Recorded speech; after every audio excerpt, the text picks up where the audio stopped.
In a small village at the foot of a tall mountain, there lived a boy named Mark. He was an adventurous boy who loved exploring nature.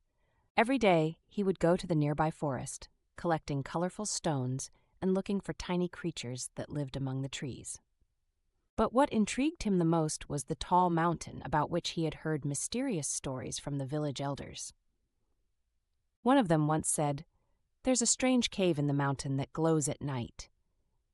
Mark couldn't resist his curiosity and decided to uncover the secret of the cave himself. One sunny morning, Mark prepared his backpack with a flashlight, a water bottle, and some snacks. He told his mother he was going to explore the mountain, but she didn't know his true plan was to find the glowing cave. He set off on his journey and climbed the mountain with excitement. The path was filled with obstacles, but he overcame them with courage. He walked for a long time until the sun began to set. Suddenly, he noticed a small opening between the rocks from which a faint light was shining.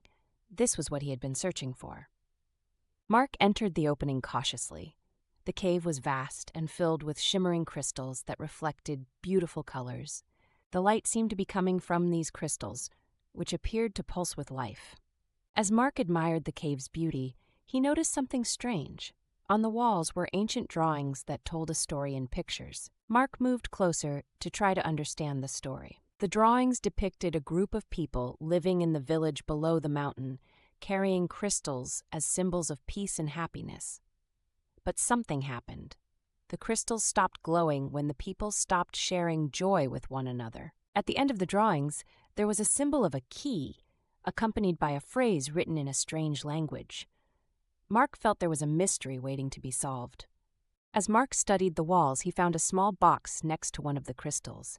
Carefully, he opened it and found a metal key and a strange compass inside. The compass pointed in a completely different direction from the cave's entrance. Mark decided to follow the compass. It led him deeper into the cave, where he found a massive stone door. He inserted the key into the lock and the door slowly opened, revealing a small room inside. In the center of the room was a large crystal radiating a powerful light. Next to it, he found an open ancient book. As he read it, he learned that the crystal could grant anyone who touched it a vision of the future, but only if they used the vision to help others. Mark carefully touched the crystal and felt a warm sensation flow through his body. Suddenly, he saw a clear image of a man in the village facing a dangerous situation.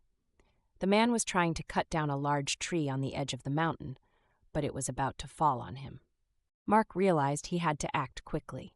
He took the key and the compass with him and left the cave as fast as he could. Back in the village, Mark found the man on his way to cut the tree. He ran to him and shouted, "Stop! It's too dangerous!" The man was startled by Mark's words, but listened and stopped. Moments later, a strong wind blew, causing the tree to fall far from where the man was standing. The man thanked Mark warmly and said, "You saved me. How did you know what would happen?" Mark smiled and said, "Let's just say I had some special help." Mark returned to the cave to thank the crystal. When he entered, he noticed the light had grown stronger, as if the crystal was celebrating his good deed. Mark decided to keep the secret of the cave to himself, but he knew that this place would always be there to inspire him and offer new visions when he needed them. From that day on, Mark became braver and wiser, understanding that true adventures are not just in new places, but also in the decisions that help others and make the world a better place.